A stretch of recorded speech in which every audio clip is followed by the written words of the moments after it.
Well, first and foremost, ladies and gentlemen, let me thank you all from the bottom of my new fancy boot for all your lovely well-wishing messages. If the tone was a touch morose last week, then please do forgive me. Ankles or no ankles, let's be frank, we live a totally blessed and privileged life, made even sweeter by you lovely lot. Now, I promised we'd be back with a wicker basket load of zeal, and I was not fibbing.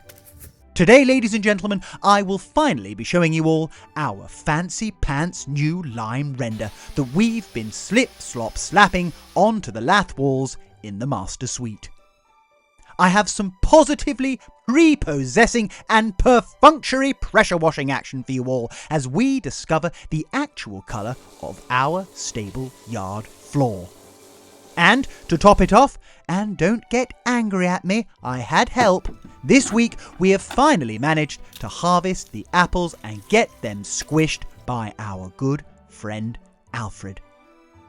So, ready those cups of tea, it's time to start the batting with an introduction. Say hello to Hurricane Louie. We are starting to plaster. I can't tell you how exciting it is to finally be at the day where we're starting to put things back into the house and we're starting to build it back up. So we're about finished with first fix electrics. Did you enjoy rewiring Duncombe House, chaps? Yeah, I mean, it's probably the hardest domestic rewire we've ever took on. That makes me oddly proud for some reason. Oh, watch me, it's about to walk into a cloud of dust. Oops, my bad, terribly sorry. We have got Louis, our plasterer, starting today, alongside ourselves, who are going to be starting to plaster. Now, I know originally, and perhaps naively in hindsight, we said we would be doing all of the plastering ourselves. And our intention was to have Louis come along for one day to show us the ropes and then get on with it. However, now I am a hop about Harry, and in the interests of us getting the house plastered sometime in the next decade, Louis is going to be helping us out on a more regular basis. We've got all the product from Womersley, which we're so excited about. We've got insulating plaster. It's going to keep us warm. It's going to keep us warm. The works. So today we actually start. Well, we do have all the product from Womersley, but by Jove, we nearly didn't.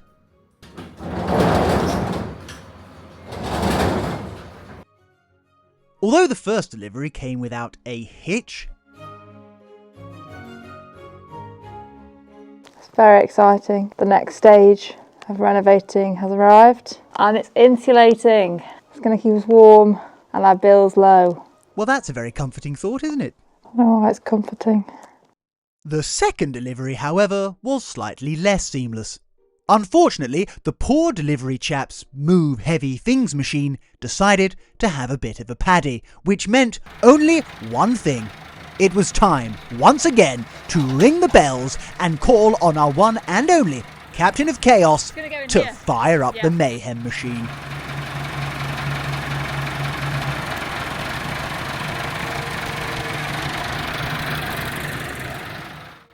Well, you can't win them all, I guess.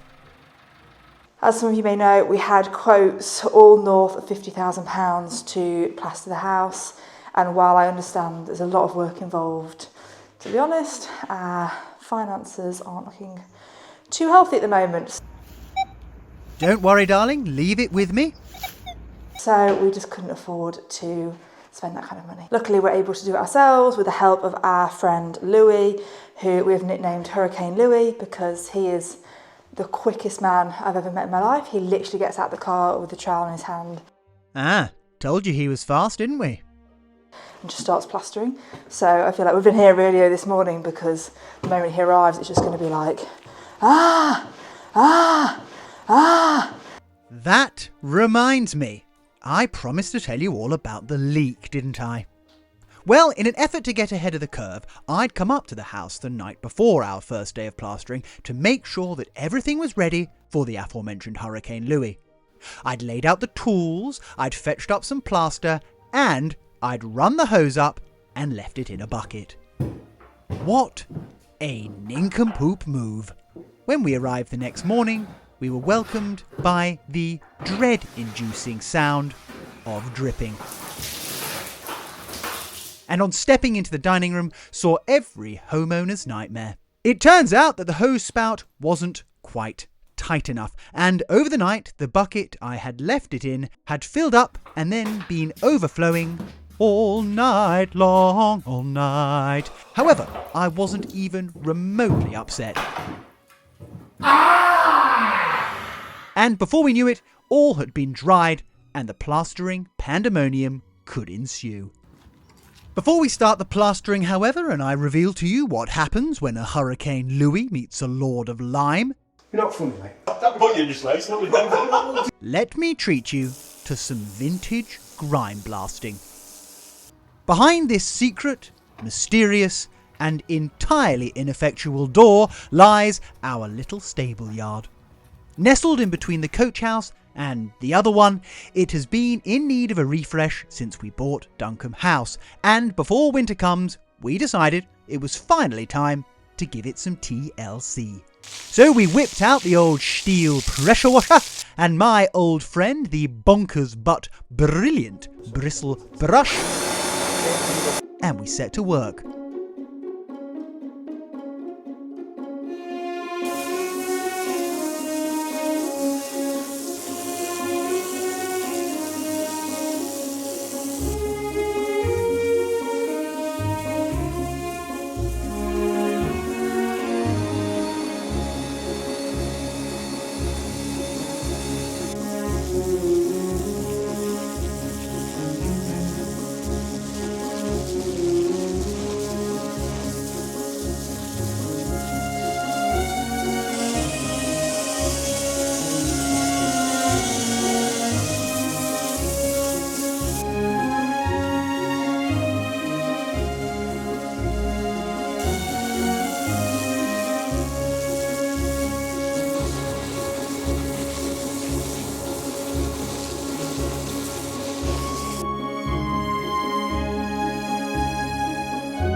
We had no idea when we started that the floor was actually a brilliant patchwork of black and red brick tiles, but as I'm sure you will agree, we think it looks rather handsome.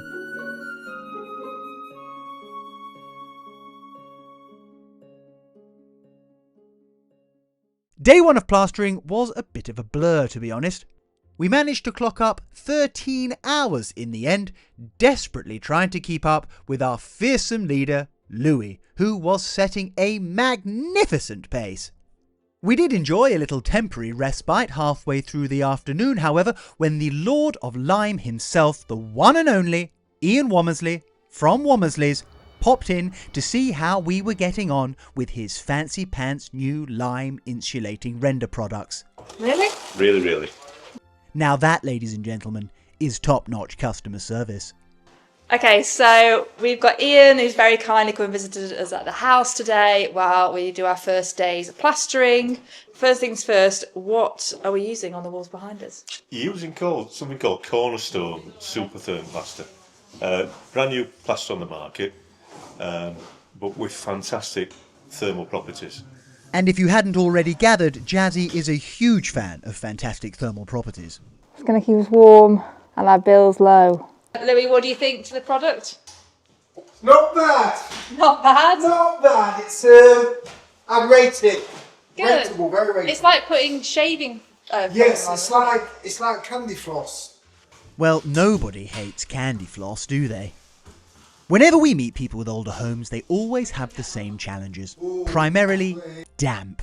The vast majority of damp issues in traditionally built homes are due to the use of non-traditional building materials, like satanic cementitious strap pointing and scratch coats and jeopardous gypsum plaster. Old buildings have to breathe, meaning that moisture needs to be able to move freely from the stone or brick. Cement and gypsum are both essentially waterproof, and so putting gypsum plaster on your solid walls is like wrapping them up in a plastic bag. This is what leads to damp and mould. Now, we have a whole host of specialist line products that we are going to be shamelessly showing off here at Duncombe House. But before we can get to the super smooth finishing plaster, we have to do the backing render, which was our day 2 mission.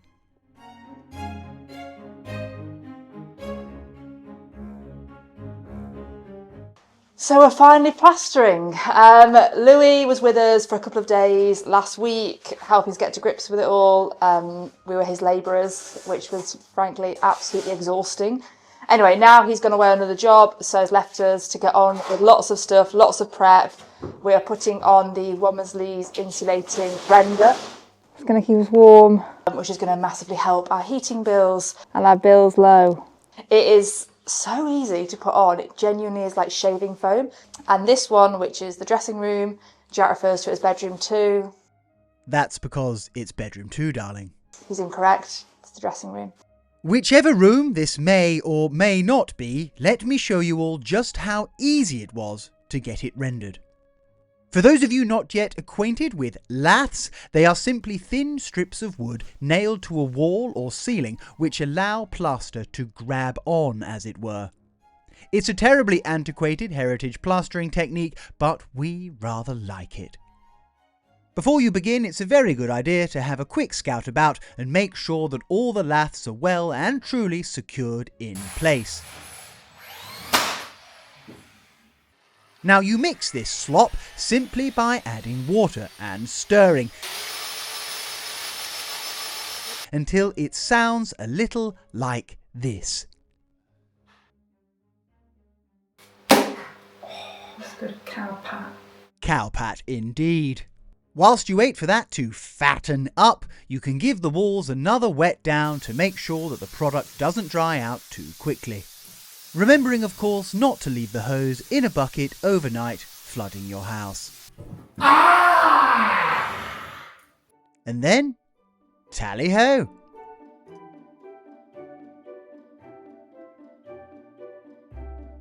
As I mentioned before, we will be using all sorts of traditional heritage lime products across Duncombe House, including some goat hair lime putty, which I'm terribly excited to show you in the coming months. The render we are using today, however, can be applied directly onto walls or laths. It is totally breathable and actively draws moisture out of the walls, eradicating damp and mould. The best part, this render is insulating. It's filled with tiny glass balls, and when applied at 50mm in depth, approximately the same size as a kumquat, it increases insulation by 60%, massively reducing your energy bills and carbon footprint. The second best part, it is ridiculously easy for anyone to apply. It's far lighter than you'd expect and extremely congenial to use. Do you like cornerstone insulating render, darling? I'm fairly certain that that's a yes, ladies and gentlemen. Before I reveal to you all the final finished walls and invite you to either venerate or vilify our plastering skills in the comments, let's chat apples for a moment. Now, I have no interest in falling out with anyone, but English apples are the best apples in the world. When we bought Duncombe House, on top of acquiring a captivating collection of derelict and fiscally catastrophic buildings, we also became custodians of a forgotten English orchard, which was totally overgrown. It took Rob several weeks to clear all the briar and bramble and reveal some majestic fruit trees. Now, this year especially has been a touch balmy for fruit in England, so we decided we simply could not let these apples go to waste. I'll tell you what we plan to do with them all in a moment, but first of all, let's get them off the tree. Now, of course, you'll remember from last week when we tried picking, I fell over, and then Jazzy fell over. So this week, I decided to enlist some professional help.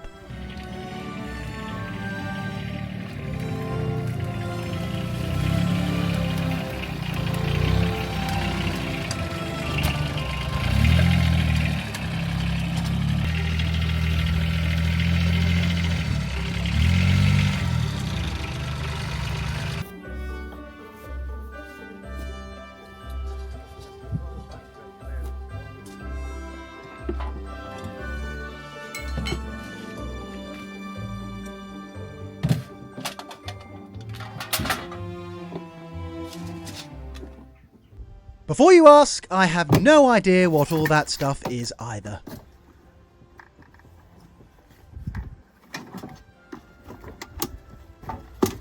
Now, in my defence, my very words were, Robert, standing in the back of your treasure-filled Polaris tray to pick higher up apples doesn't immediately strike me as a good idea.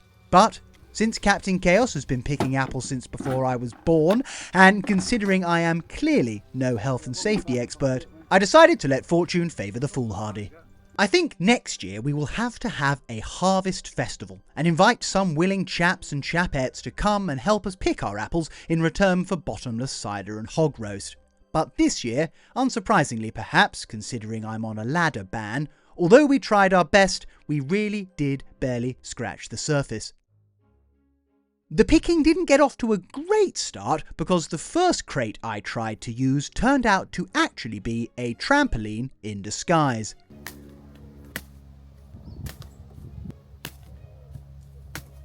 But once we'd reverted to the trusty wicker F&M, things started to go a little smoother.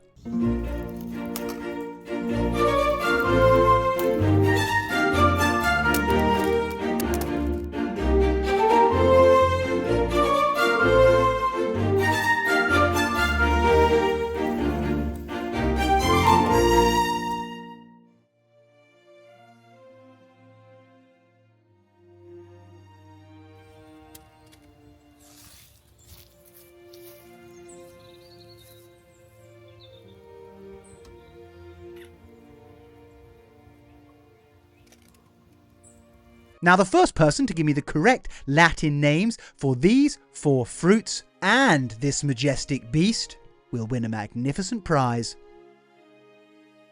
So, what are we going to do with all this lovely fruit? Well, I like apple crumble as much as the next person, but I couldn't eat it every day. So, thankfully, we have a very dear friend who lives less than a mile away, who has his very own family-run apple pressing business, meaning we can turn our gorgeous apples into magnificent apple jus. The process is absolutely incredible, and if you want to find out exactly how traditional apple juice is made, make sure you come back next week when I will be sharing the entire process and showing off our very own bottles of Duncan House apple juice. Right, I think it's finally time to get back to the house and reveal to you all how that insulating render has dried onto the laths. Oh, well, before we do that, quick cat update. So many of you ask after Dean and Borgia, and be rest assured that these 2 little killing machines are in the finest of fettle. As we all know, winter is coming, and winter means mice, so these 2 will be protecting all of our pipes and insulation very soon. However, in the meantime, they are simply lazing about, living the life of Riley, and having a good old scratch on my boot. Good morning. So we've come to the house to check and see how our insulating render's gone on. Jack's here in his boot. Now, I don't wish to toot my own flute, but I think I make this boot look pretty darn stylish. Of course, he went to Germany and he spent 2 days walking on it. And of course, it's a lot worse. So Had a jolly good time, though. anyway, I think I can hear him trying to get up the stairs. Just take it slow, darling. To be fair, the one thing this house renovation was missing was a foot in a boot. Well, in that case, I'm awfully pleased to oblige. Yes, well, there's no sugaring the pill, really, ladies and gentlemen. Me being incapacitado is suboptimale. However, I'm certain that I will be back to my usual fighting fitness in no time at all. In the meantime, at least everyone will hear me coming. Oh, God! Oh! On the plus side, the render is looking fabulous. As I mentioned, not only will this super special slop help to manage moisture, but it also provides insulation for the master bedroom and the dressing room, if you will, which would have otherwise been uninsulated solid stone walls. Now it can be treated to a super smooth and delectable top coat before we install our gorgeous new light fittings, and I can finally say, choose what colour to paint it. My friends, to all of you watching in whichever of the 4 fine corners of this world you call home, it's been a flipping delight as always. The weather forecast this week in Staffordshire is rather fine, so I hope next week to be well on the way to having finished the now infamous left side bay window. We are getting awfully close to beginning the fun stuff, ladies and gents. So if you want to be involved in picking bathrooms, kitchens, paint colours and fabrics, then make sure you turn on those notifications, subscribe and continue to nourish us with your comments, because the fun has only just begun. TTFN.